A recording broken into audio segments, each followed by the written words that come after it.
আসসালামু আলাইকুম প্রিয় সিভিল ইঞ্জিনিয়ার ভাইয়েরা। আজকে আপনাদেরকে আমি দেখাবো কিভাবে প্রাইম কোড করা হয়।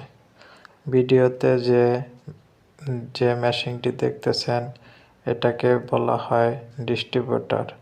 এটা দিয়ে প্রাইম কোড করা হয় এবং কি প্রাইম কোড করা হয়।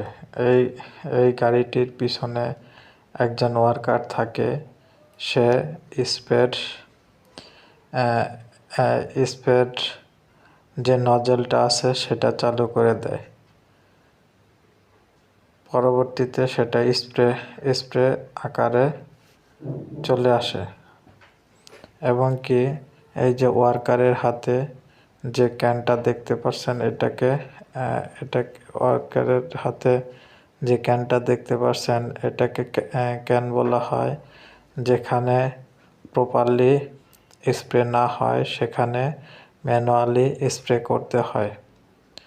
মূলত 60-40 অনুপাতে প্রাইম কোড মিশ্রিত করতে হয় এবং কি এই ডিস্ট্রিবিউটারে ইনপুট করে একটি 150 ডিগ্রি সেলসিয়াসে